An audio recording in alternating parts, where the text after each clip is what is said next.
When I made my very first video on this channel, I spoke about NMC Toys and highlighted how the owner's behavior was symptomatic of someone that couldn't accept responsibility. It is extremely discouraging for new potential customers to see a store that displays an inability to accept any form of accountability. If you see the item you pre-ordered on the store shelf, it's still your obligation to wait for your order to come in. If it hasn't come in, it's because the distributor hasn't sent it. If the distributor hasn't sent it, it's because they take however long they want. If the manufacturer has said that the product isn't coming in, your money is still being withheld because the distributor hasn't said anything. If the distributor does say something, you can only get store credit because it's been over a year. If your product has come in, you have to wait until it gets shipped. If it hasn't shipped yet, it's because the owner is busy doing everything themselves. But they're not by themselves because there's somebody managing the support email too. As I wrote the script for that piece, I tried my best to stick to the facts and remain impartial, encouraging viewers to do their own research before shopping at the store in question. At this time, I feel as though the situation has only worsened to a point where a warning is necessary for interested customers. If you haven't watched that first video, I'll add a link on screen for you to go watch it, since I don't want to spend any time retreading when there are new things to discuss. In the Facebook group NMC Toys Survivors, which has exploded to nearly 300 members, a customer by the name of Kevin shared an email written by the owner of NMC Toys in response to a credit card chargeback. Well, actually, the owner signs off as Northmen Collectibles, the business's former name and an entity that no longer exists. In this email, the owner states that there is some kind of network issue affecting the receipt of emails from a Microsoft server to a Google server. In trying to look into this issue, I was unable to find a single instance of this being a widespread problem. The owner reprimands Kevin by saying he should have known that there was an issue with emails after not receiving a reply to the 3 that were sent. This is absolutely exhausting. Among the list of reasons that customers are not getting their product, which includes the manufacturer not sending it to the distributor not sending it to the business not sending it to the customer, the business being too busy to send it to the customer, and the business being too busy to respond to emails, customers are now expected to consider that there is a specific breakdown between the Microsoft and Google email servers that spans the several weeks, if not months, that it took Kevin to share these 3 emails. You don't need me to tell you how far-fetched this line of reasoning is. Recently, NMC Toys has been putting up listings for items that have been labeled as warehouse finds or items with low stock warnings. In February 2023, they put out a post for one remaining unit of a Mezco 112 Crow figure.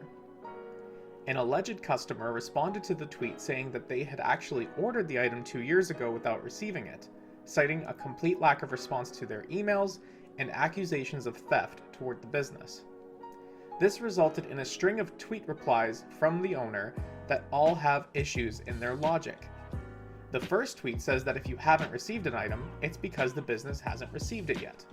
Clearly this isn't true because the item is in stock as per the tweet.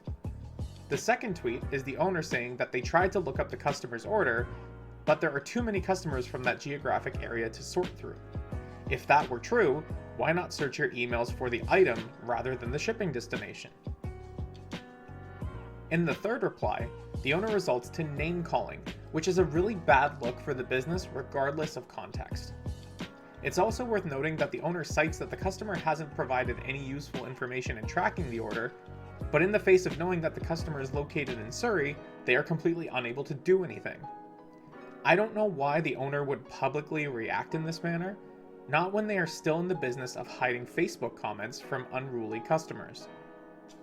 The final tweet reply gives a lot to unpack. The owner shares a screenshot of their sent email folder in response to the claim that they don't respond to emails. This screenshot shows 16 emails being sent in the 4 hours that they were working that day so far. I think this screenshot does the owner more harm than good. First of all, the emails start going out after 2 p.m., when the vast majority of businesses begin operating in the morning. This doesn't paint the picture of somebody scrambling to honor the transactions of people spending their hard-earned money. With the emails blacked out, it's hard to gauge what the emails are accomplishing when some of them take 2 minutes to write, and some of them take 21 minutes to write. The success of a business isn't measured in written emails per minute. Success isn't measured in effort, it's measured in results. I'm not saying that the emails should be revealed, but I am saying that this screenshot raises more questions than answers and could be used as a form of deceit, which is something I'll build upon next. In fairness, it's possible that the alleged customer was referring to an item other than the one featured in the tweet. Even if that's the case, my points around name-calling, the inability to assist in the presence of information, and email screenshot still stand. Now, there's something else I want to talk about regarding NMC Toys, and it's something that I've seen a couple of folks start to talk about, but not really dig deep enough into. Before I do, I need to express that this whole next segment is one big tinfoil hat conspiracy that could be very, very wrong, and I'm going to ensure that I omit names and such since I cannot currently verify anything. So grab a big pinch of salt, because I'm going to talk about cockatiels. Let me explain. In a Reddit thread talking about NMC Toys, one user, who we can call Jeff for convenience, was giving positive reviews of the business while talking down on those that were unhappy. Another user pointed out that Jeff's post history and writing patterns seemed reminiscent of who the owner of NMC Toys would be. After compiling Jeff's comments and posts, he could be identified as the owner of a small business in Toronto that specialized in the toy and hobby market. Throughout the interaction, Jeff implies heavily that he is not the owner without explicitly denying it, instead of using the language of, "Let me guess, I'm the owner," or "I wish I was the owner." This is where the previous Redditor stopped, but after doing some digging of my own, I learned that Jeff owns, and is generally interested in, cockatiels. He's made several comments on Reddit in the past about cockatiels and other similar species. Now, if you know the owner of NMC Toys, who I'm not going to name, their display photo on one of their social media accounts is them with a cockatiel. So, we can now identify Jeff as the owner of a small business in Toronto that specializes in the toy and hobby market and loves cockatiels, which is a one-to-one match with the owner of NMC Toys. You might be wondering why I'm drawing so much attention to the Reddit account of someone who could be the owner of NMC Toys. If it turns out that Jeff is the owner, I think that this is a huge blow to the integrity of the business. There is absolutely no good reason for the owner to pose as a customer defending the business and discrediting the critics.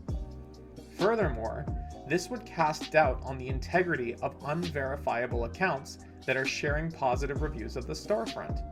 I'll give you an example. Here's an abandoned Reddit account that existed to post 2 comments defending NMC Toys using the same verbiage as Jeff and the same verbiage that the owner has used before in saying, "You people amaze me." If this is all the same person, how many accounts do they have across how many platforms? This is not the only reason for concern if Jeff is indeed the owner of NMC Toys. His behavior in implying that he is not the owner, while not outright denying it, is incredibly disingenuous and deceitful. There is a philosophical maxim referred to as falsus in uno, falsus in omnibus. It is the idea that once somebody is found to be deceitful in one matter, they are no longer credible in any other matter. It's not a rule that's widely accepted in law, but it is incredibly useful when forming relationships. If somebody lies to you about something, it casts doubt on anything else believed to be true that they've said. I don't know about you, but I don't want to shop at a business that has to bolster itself on fake reviews left by the owner anonymously.